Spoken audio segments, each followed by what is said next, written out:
That said, we're going to get started with today's pre-lab lecture. So today's lab is volumetric analysis. It's a fundamental lab skill, and it's a skill that you want to develop. This is developing the fundamental lab skill of what is known as titration.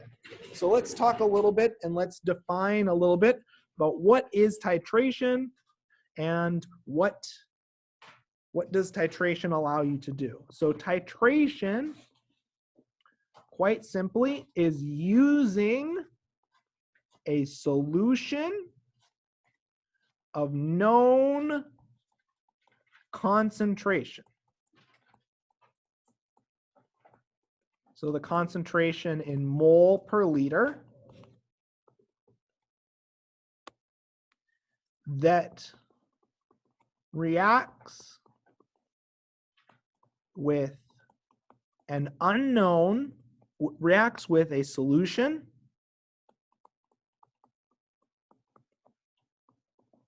of unknown concentration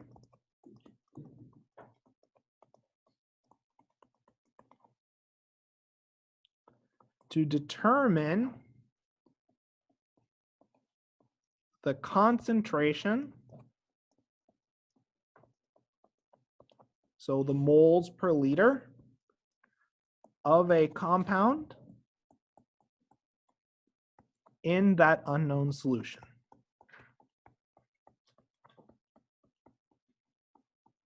So the key word here is reacts.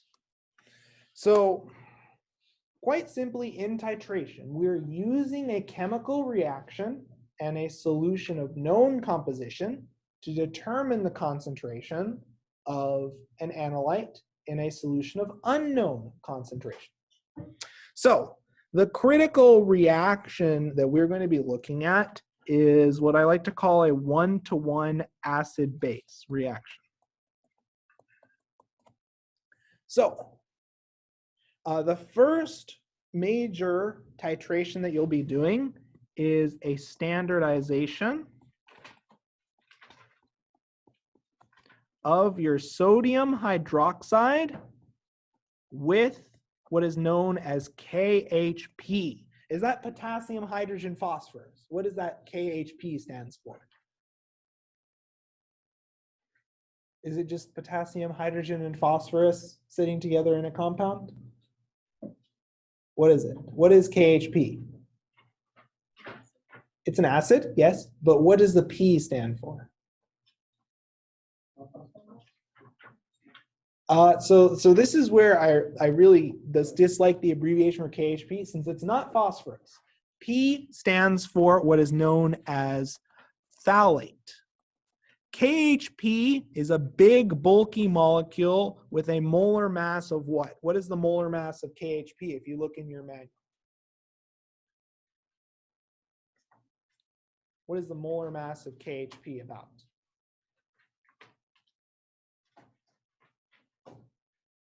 This is really important. I'm trying to make sure that we have this important piece of data for our calculations. What was that? 204. 204, exactly. The molar mass of KHP is 204 gram per mole. Phthalate is a big, bulky organic molecule. So KHP is not potassium, hydrogen, phosphorus, potassium, hydrogen, phthalate. Everyone clear on that? Okay, so we are going to be standardizing a solution of NaOH with KHP. So in standardization, we're going to take a concentrate. So in standardization of NaOH, we're first going to prepare our NaOH solution. So we're going to prepare our NaOH solution. And what is the desired molarity of our NaOH solution? What is the desired concentration? What is the desired concentration that you want to prepare in your lab manual? What was that? What was that? 0.15, yep. So we want 0.15 molar NaOH. So what this is telling us is we want 0.15 moles of NaOH in every 1 liter of solution. And how much of this 0.15 molar are we making? Are you making a whole liter? No. How much? What was that? Okay. So we want 500 milliliters of this 0.15 molar solution. So we don't exactly have the 0.15 molar solution sitting around. We have a concentrated stock. And would someone like to tell me what is the concentration of our stock solution? What is our starting solution? It's going to be pretty concentrated. And what's the concentration roughly? Let's take a look at the bottle. And in this experiment, we're going to be starting with 6 molar sodium hydroxide. Okay?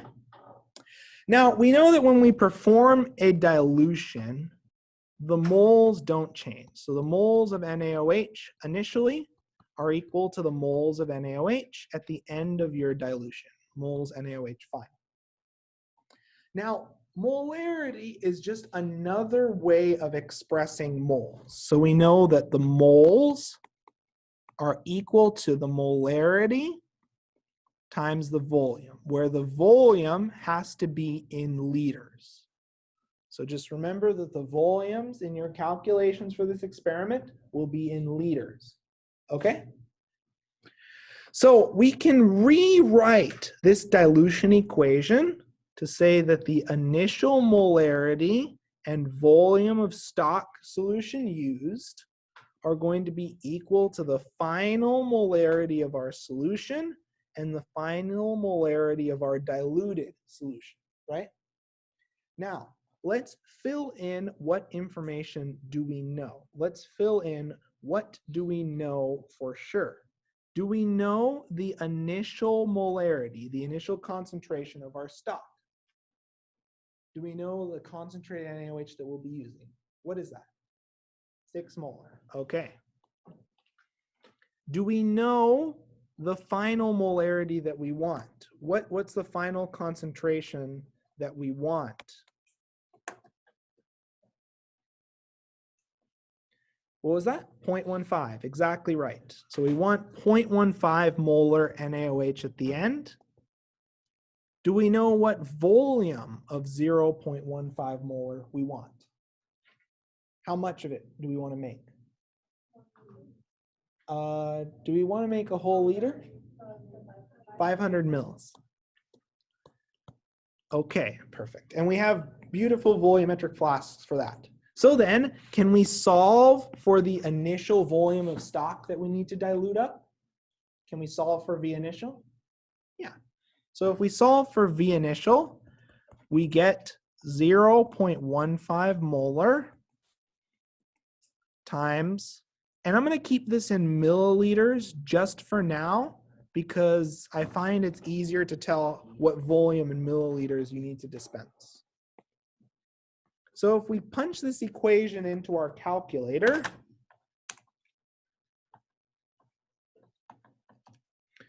we in turn get a volume of 12.5 milliliters. So this is how much of our concentrated stock we need to dilute. If your calculated value on your pre-lab does not match that, please write this number down because you don't want to mess up your first dilution. Okay, now what does that mean practically? So practically what you're going to do is we're going to take a giant volumetric flask. So this is a volumetric flask, and it can hold up to 500 milliliters of solution. So this mark tells you the 500 milliliter mark, okay? Into this volumetric flask, you're going to put 12.5 milliliters of your 6 molar NaOH stock. Okay? So you're going to put your stock in. Does that make sense? You're not doing this in a beaker. You're doing this in the volumetric flask.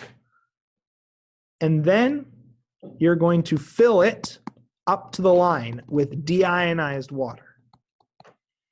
And then you're going to mix. You're going to want to shake the volumetric flask with a cap. And you'll ideally want to be able to invert and rapidly swirl the volumetric flask. And I'll show this to you once you get to that stage. You want it to be thoroughly mixed so this concentrated stock is actually diluted. Students sometimes, if they don't mix it sufficiently, they end up with the top layer just being water and they waste all this time in their titration. Does that make sense to everyone what you're doing? Okay, so now you have this giant container, you have this giant volumetric flask filled with 500 mils of 0.15 molar approximately. We don't actually know the exact concentration. Sodium hydroxide likes to react with carbon dioxide in the air. So the actual concentration of sodium hydroxide needs to be determined once the solution is made.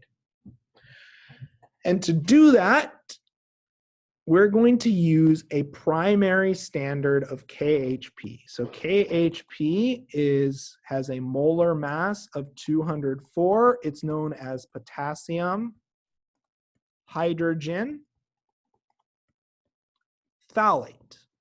This phthalates, if you've heard of that phrase before, they're found in our water. They're byproduct and a major component of plastics and a lot of major polymeric plastics that we use in our day-to-day life. Teflon cap, well, that's trifluoroethylene, but like the caps, the plastic stopper caps that we often use in the lab have phthalates found in them. Okay, now potassium hydrogen phthalate is a solid. It's a nice white powder. So here's our sample of KHP, okay? And what you're gonna do is you're gonna weigh out a defined amount of KHP. We call KHP our primary standard. So KHP is really easy to weigh out. It's really easy to figure out how many moles of KHP we have, and it's very chemically stable, at least chemically stable to storage. How much KHP are we gonna use to standardize our NaOH? And this is important. This is really important that you not go overboard with the amount of KHP, and we use the exact amount. So how much KHP? How much KHP are we going to put into our Erlenmeyer? Into each Erlenmeyer. How much are we going to use in each titration run? This is really important. It's not quite the full 2 to 3 grams. That's a lot of KHP. How much are we going to use? What was that?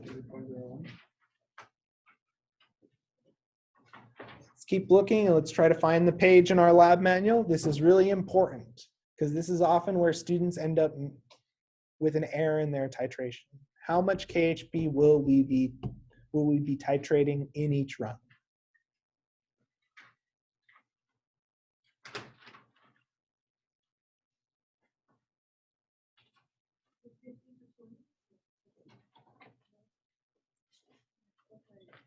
How many grams of KHP? And I'm not trying to put you out here. I really want to make sure you're able to look at the lab manual and find the amount that you'll need. What was that? That's the total amount that you're going to draw from, but how much are you going to put individually into an Erlenmeyer?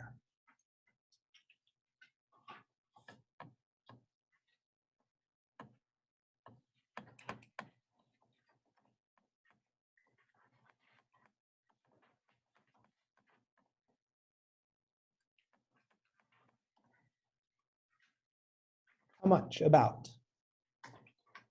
I'll give you a hint. It's less than a gram. That's for sure. What was that? 50 what? 50 milligrams?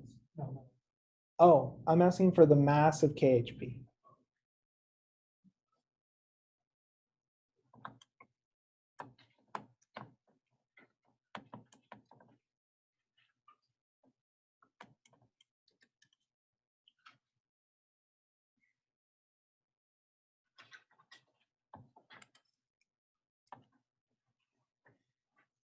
How much? About?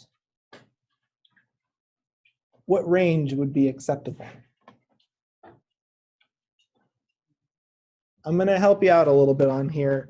We're going to need approximately 0.5 to 1 gram of KHP. So approximately 500 milligrams. And to give you a little bit of the logic behind this, if we have 0.5 grams of KHP and we figure out the moles,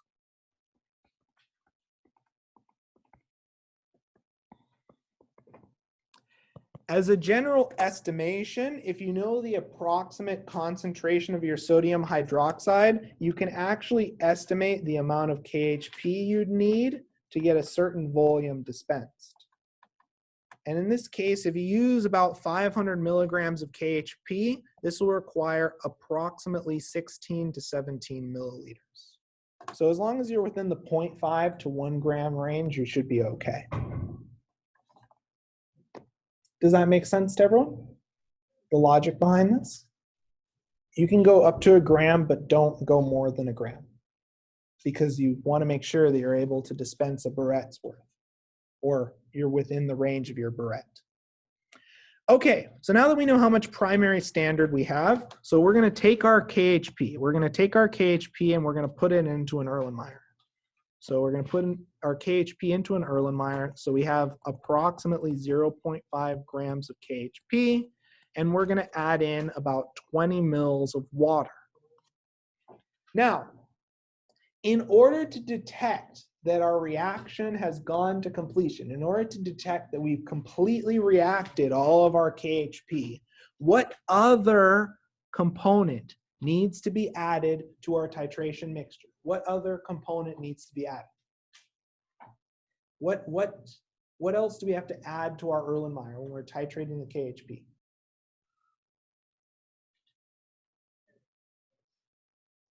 So we've added our KHP, we've added our water to our Erlenmeyer. What else do we need? The indicator, exactly. And what is our indicator? What is our indicator? Yep, phenolphthalein. You're going to need to add approximately 3 to 5 drops of phenolphthalein.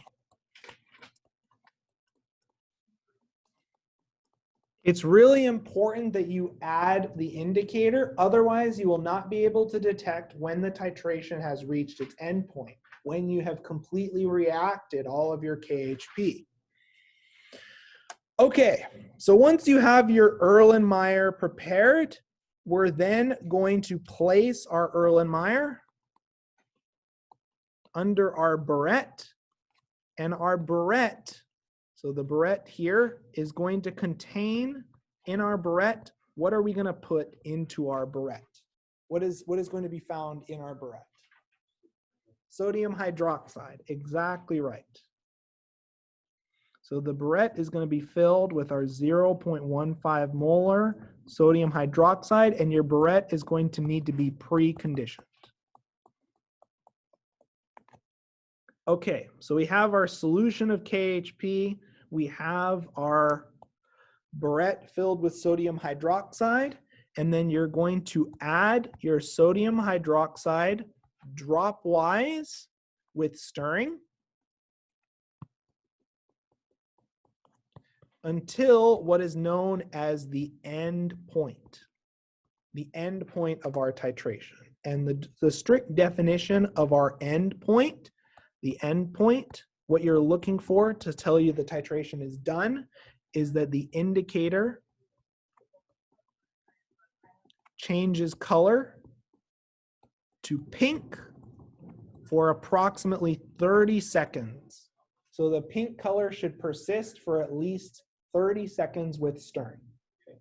It does not have to persist indefinitely, just for 30 seconds. So the end point, quite simply, tells us that we have excess NaOH present. And in essence, the end point tells us that all of our KHP has reacted.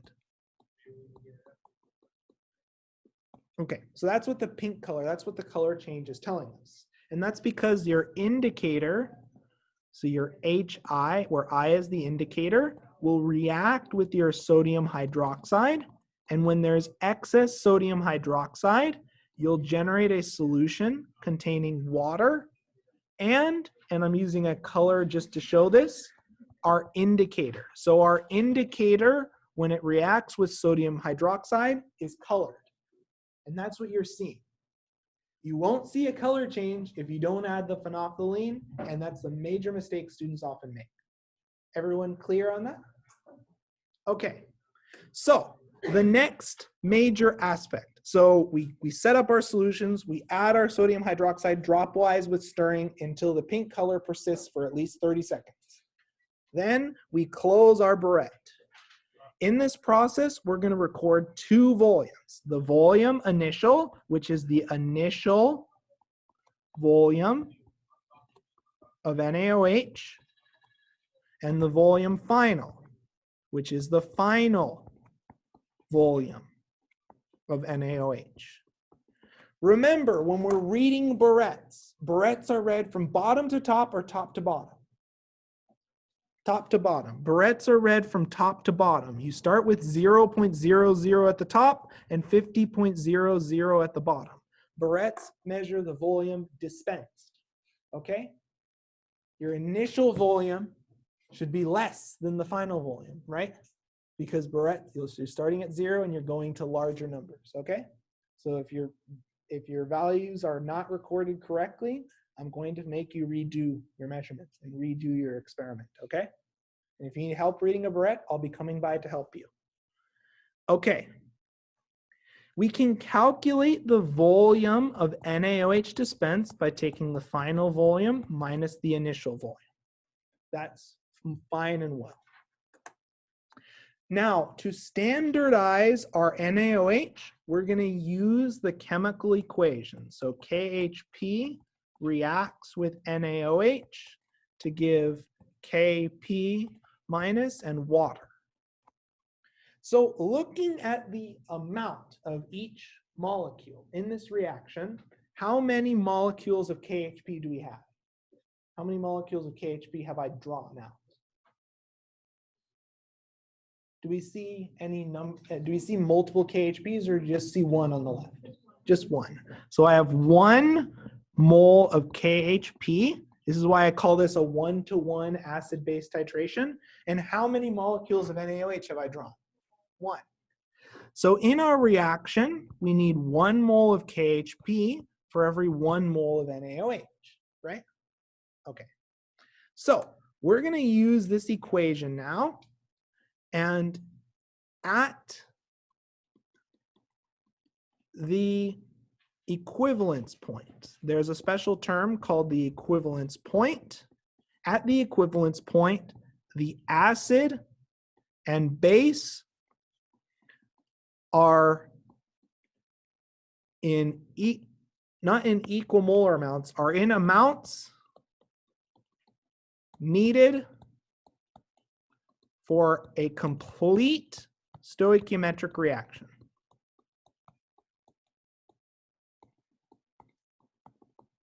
Now, when we say the word complete stoichiometric reaction, what I'm meaning to say is when we have our KHP and NaOH, we have exactly enough KHP to react with all of our NaOH completely, okay? Now, we can't actually detect the equivalence point, but we're going to assume the end point. And what is the end point? What is the end point? What are we looking for at the end point? What do we see? Color change. So the end point, when we see the color change, is approximately equal to the equivalence point. Now that we've established that, what we can do is we can use this equation and the relationship between sodium hydroxide and KHP to figure out the moles of sodium hydroxide that we have, okay? So let's do just that. So we know that the moles of KHP are equal to the, how do we calculate moles from mass? If we weigh out the KHP, can we calculate moles from mass? What do we divide by? Molar mass, exactly. So we take the mass of KHP over the molar mass, which is the mass of KHP over 204 gram per mole. Okay? Now, looking for our moles of NaOH. We know our moles of KHP, right? And my question to all of you is how many moles of NaOH are needed for a complete reaction with how many moles of KHP? If we look at our equation, we've been hammering this idea that this is what kind of stoichiometry for this specific reaction? Complete. And what's our ratio? 1 to 1. That's why it's a 1 to 1 acid base. We have one molecule of KHP, one molecule of sodium hydroxide. Okay, so it's a 1 to 1 ratio. So the moles of NaOH are equal to the moles of KHP in this case, and only in this case. So then, once you have the moles of sodium hydroxide, if we define molarity as the moles of sodium hydroxide over the liters of solution, did we figure out earlier the volume of sodium hydroxide? Do we have a way to figure out how much sodium hydroxide we dispense? Yeah, we can read our burette, right? We've established that all the way up here, right? You read the burette from top to bottom, you record the initial and final volume, you take the difference. Everyone following so far? Okay. Now, from here, all we have to do is take the moles of NaOH, which we've already calculated. So we're going to take, I'm going to write this out longhand. We're going to take the mass of KHP over 204 gram per mole. That's the moles of NaOH times 1 over the volume of NaOH dispensed. And the only thing you need to watch out for, this volume needs to be in liters, not milliliters. And that's how you standardize your sodium hydroxide. So you can calculate the concentration of your sodium hydroxide. You'll then be titrating an unknown acid using the exact same method. The only thing I want to talk about for the unknown acid, is everyone okay so far? Is everyone okay? Any questions on this? Okay. So the only thing I want to talk about for your unknown acid, it'll be of the form HA monoprotic. So it's just like KHP. You can think of HA as reacting very similar to KHP. So HA is going to react with sodium hydroxide, and you can titrate the unknown acid just like you did KHP. So what's our stoichiometry? What's our ratio written out in this equation? What's our ratio? 1 to 1, exactly right. We have 1 mole of acid per every 1 mole of NaOH. Now, practically, the only difference in how you load up your Erlenmeyer with the unknown acid is you're going to need to use a pipette and dispense in exactly 20.00 milliliters of acid. And you're going to need to know the volume of acid added, okay? You will titrate this acid sample. I'm missing something in my picture. What am I missing? Before I go to titrate anything, what do I need to add? Indicator, exactly right. So we always need to make sure we're adding our 3 to 5 drops of phenolphthalein.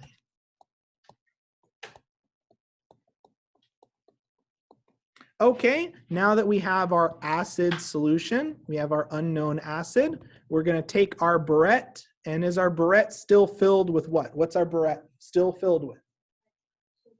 Yep, 0.15 molar sodium hydroxide. I do not want to see anyone loading their burette with the sodium hydroxide from the fume hood, okay? It's the dilute sodium hydroxide. And then you'll titrate to the endpoint just like before. Now, in terms of calculations, we know that the volume of NaOH is equal to volume final minus volume initial, right?